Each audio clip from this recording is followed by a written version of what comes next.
बिटिआरनि चिफ मानगोनां प्रमद बर' सार बिथांनि न'आवहा खैराबारि ब्लक कमिटि इउपिपिएलनि दैदेननायाव आरो खैराबारि ओनसोलनिनो गुबुन गुबुन गामिनिफ्राय बिजेपि खालामनाय बिपिएफ खालामनाय आरो गोदान सोद्रोमा गासै 16 जन जों माने गुबुन गुबुन राजखान्थि दोलोनि दैदेनगिरि सोद्रोमा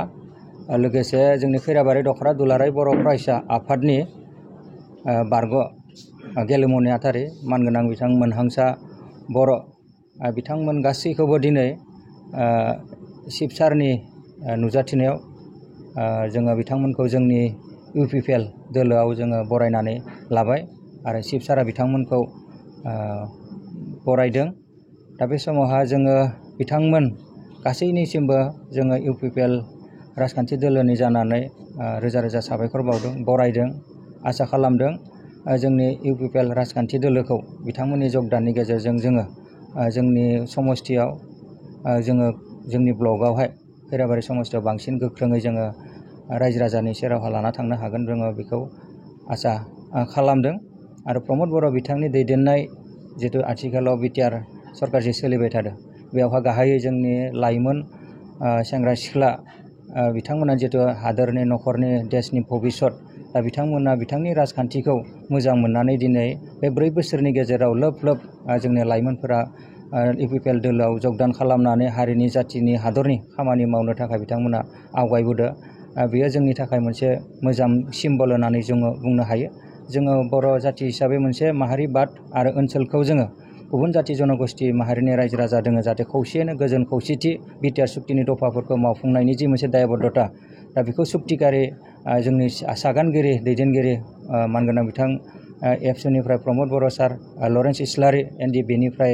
बिथांमोन थाबाय आरो गुबुन गुबुन आफादनि सागानगिरि बिथांमोन थाबाय। दा बिथां बड'फाया जि मोनसे बिबान होलांदोंमोन जोङो जाय जि आफादावनो थायाथों मानो जों पर्यायक्रमै दिनै बिथांनि जि मिजिं आसा बेखौ जोङो मावफुंनो थांगासिनो दङ। बिथाङा जोंनि गेजेराव मोनसे स्ल'गान होदों लेट एन्ड लेट लिभ दा बे एजेन्डाखौ लानानै जोङो दिनै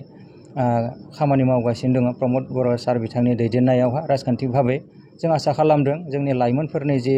इयुन भबिसत बेखौ जोङो मोजाङै जोङो नोजोर होदों आरो बिथांमोननि भबिसतखौ जों हानायसिम मोजां खालामनो थाखाय चिफ सारनि दैदेननायाव खामानि मावगासिनो दङ। आसा खालामदों जोंनि बे ओनसोला हालामा गोजोन खौसेथिनि गेजेरजों जाय जों जेबायदि मुलुग दरबारजों सिनायथि मोनदों जे गोजोननि मोनसे जायगा हिसाबै बिटिआर मडेल अफ पिस बे मोनसे कनसेप्टजों जों दिनै खामानि मावगासिनो दङ आरो बेखौ दिनै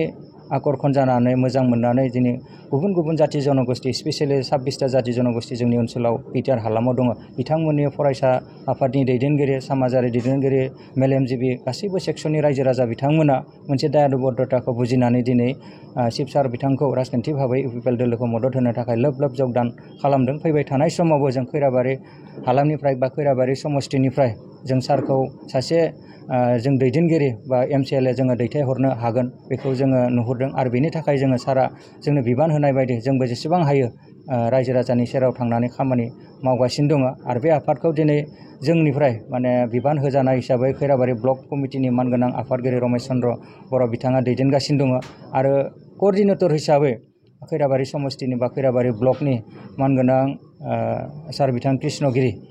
कृष्ण बाहादुरगिरि बिथांनि दैदेननायाव जयेन्टलि जोङो मोनसे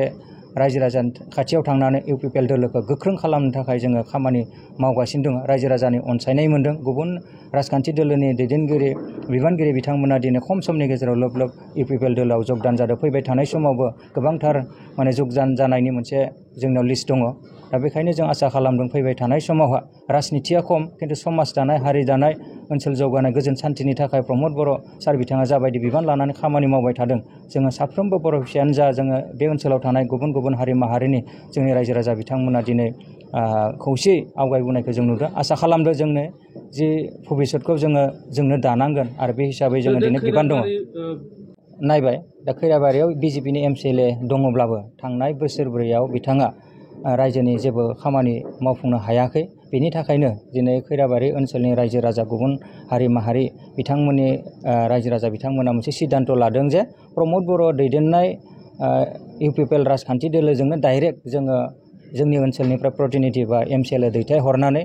जोङो डेभेलपमेन्टनि जि मोनसे कानेक्सन लिंकखौबो डाइरेक्ट खालामनांगौ। दा बेखायनो बिजेपि खालामनांगौखौ जों खालामनानै नायबाय दा बिजेपि खालामनानै काउन्सिलाव जेबो मा बुंदों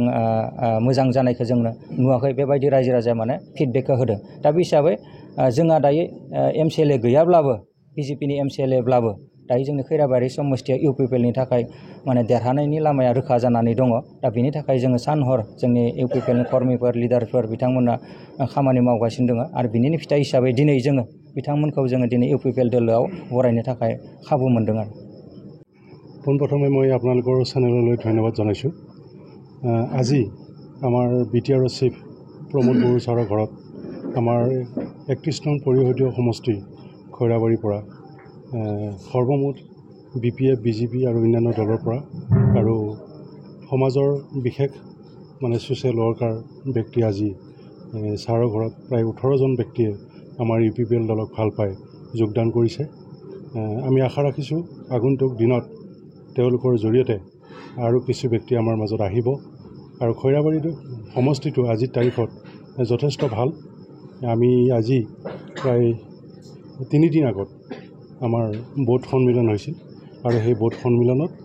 আমি যেনেকৈ ভাবিছিলোঁ আৰু যিসকল আমাৰ কৰ্মী আছিল সকলোৱে তাত উপস্থিত থাকি যথেষ্টখিনি সহযোগ কৰিছে আৰু খৈৰাবাৰী সমষ্টিটো অহা 25 আমাৰ যি 2025 চনৰ যিটো ইলেকশ্যন হ'বলৈ গৈ আছে ছেপ্টেম্বৰত আমাৰ খৈৰাবাৰী সমষ্টি পিপল ভোটত জয়ী হ'ব